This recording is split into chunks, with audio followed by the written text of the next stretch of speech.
Welcome back, everybody. It's so good to have all you guys here with us, and it's good to have Lee Papa, the founder of the Ganesha Center, here with us in the studio. And we have Ganesha here, and I'm so happy that he's here with us. And we're bringing up Pancho. I know Ganesha's excited. I know Ganesha's very excited, so I'm going to bring him up Okay. and let you meet him for the first time. Wow. Can I touch him? Sure.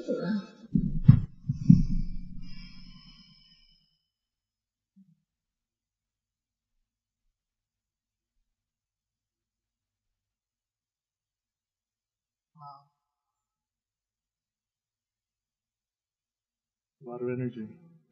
A lot of very strong energy.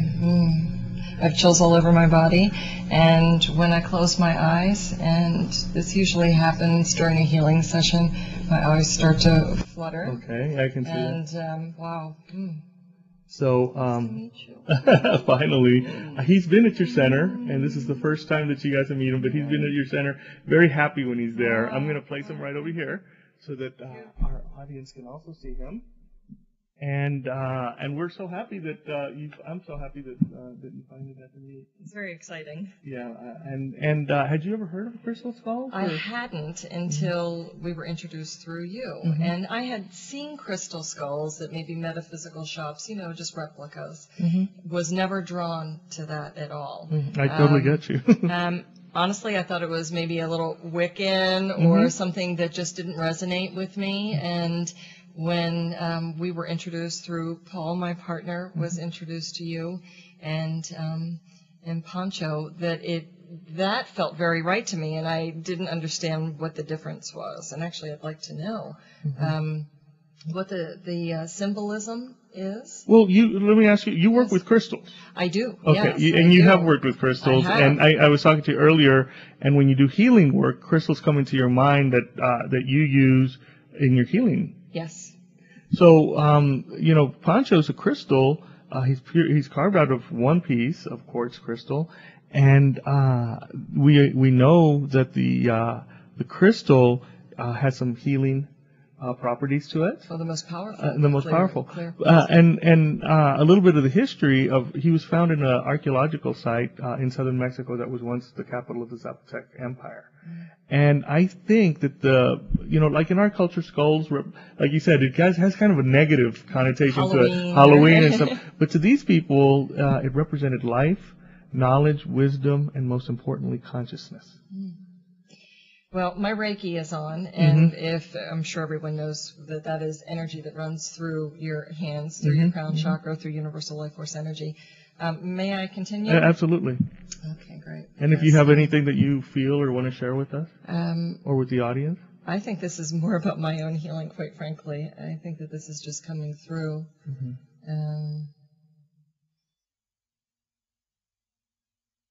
Now, this is clear quartz. It's kind of a milky quartz. Yeah, it's a milky quartz. It looks like there's also some rose quartz, or maybe it's just the vibration of love that's coming through. There's a lot of love vibration coming through him. Absolutely. Very powerful. Now, and as you're touching him and everything, I actually want to talk a little bit more about you and your near-death experience and how that changed you. And I'm going to just put this in there also because when I got Pancho, it was also an incredible experience that has transformed me and activated me. And talking to you previously, we kind of have something similar, except I didn't go through a near-death experience. Talk to me about what happened. Sure. And how it changed you. Well, it was a progression. I'm sure I'm a bit, as my husband will tell you, I'm a bit bullheaded. And so sometimes it takes a knock on me. Maybe you didn't need that big a knock. And so I was getting, I had always believed in messages and moved away from my Catholic I would say, upbringing, more about expanding my Catholic upbringing in my 20s, knowing that there was something more, but always believed in the spirit world and angels and a higher source. And so I would say my true awakening started about 3 years ago as I was being moved more and more. I was actually, quite frankly, directed to move to Las Vegas, and there was no reason for my husband and I to move to Las Vegas. We're water people, and here we found ourselves in the middle of the desert. And one thing led to another. My business that I was operating was becoming incredibly challenging, and I kept saying to myself, I am going to make this business work if it killed me.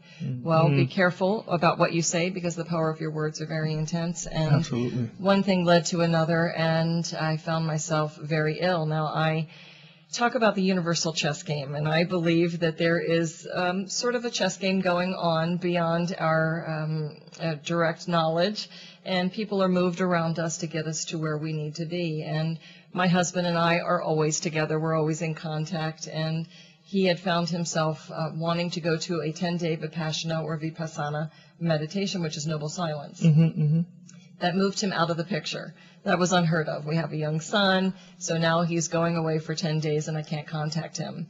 And I was ill again, and I had found myself sick all the time. Every 2-3 weeks I had bronchitis, or I was ill in some shape or form, because I was killing myself, running myself down. I totally get what you're saying. And so I found myself very ill. My husband was concerned about leaving, and I said, I'm going to go to a traditional medicine doctor and get antibiotics, which I did. So we said our goodbyes. I took my first dose of antibiotics. He goes into his meditation, and I started to go down very quickly, to the point where I couldn't take care of my son.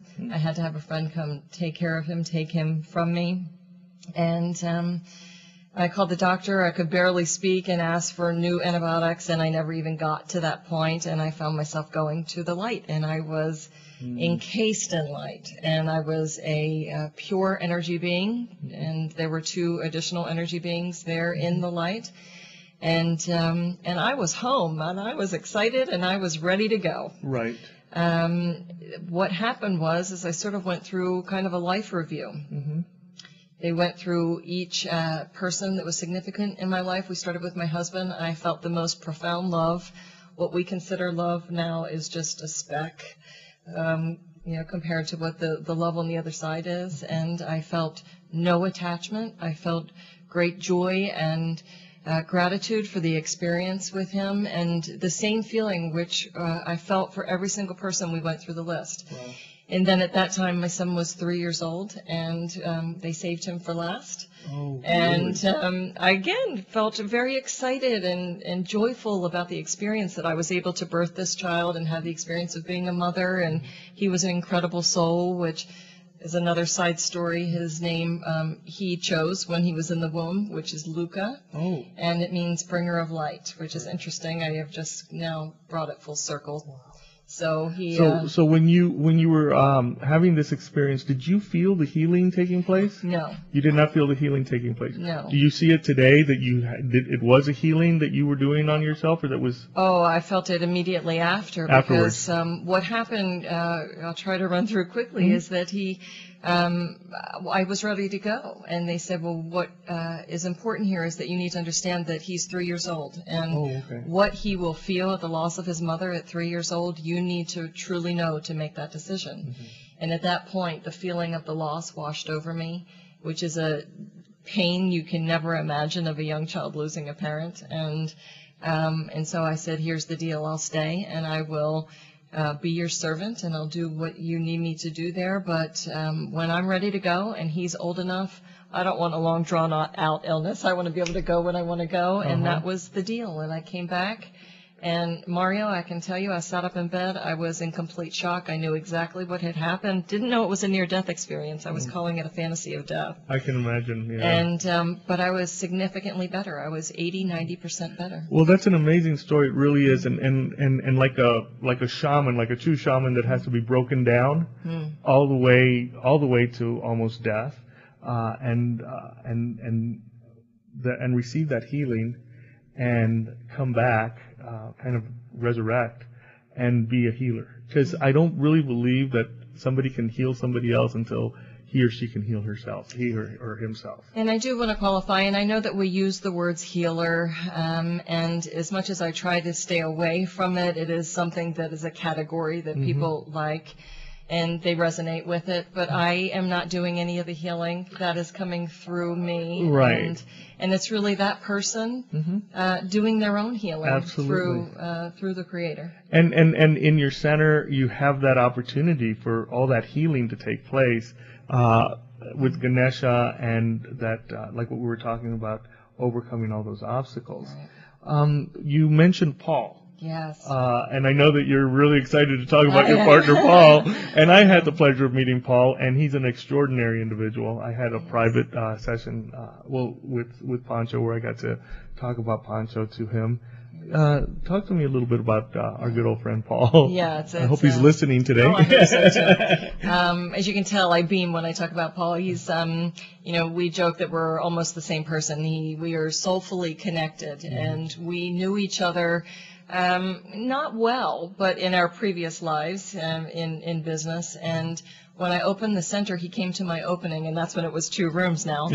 And he came to me and he said, "This is amazing what you're doing, and I want to help." And it was, again, that light bulb moment that, oh, he's being brought to me. He has been donating, and again, we talked about volunteering. We have both volunteered our time, and we do that lovingly, and he's there. Oh my gosh! If it weren't for Paul, the center would not. I be understand. Able to Yeah, every time I'm there, I always see Paul, and he's always it's so full of energy, he's always loving person, and a huge support for me, and knowing that when I'm not there, that he's there. And we also have another partner, Jason Firth, who actually was a client first, and was just fell in love with the energy with the center, and helped supported us financially, and now he's being moved to support us even more so with bringing new. I talked to one of the conversations that I had with Paul was that Ganesha Center isn't just reaching out to our community here in Las Vegas, but he actually goes out to the hotels with the concierge and talks to them so that some of the tourists that come to Vegas can experience the Ganesha Center. Yes, we are actually in a place where we're now moving out of just the direct center. And I was told during the initial moving toward the center idea by my guides that this was going to be a pretty significant center. So. Well, we're really looking forward to talking more about the center and everything. You're such a wonderful, vibrant, exciting guest. I'm so happy that you're here with us. We're going to commercial now.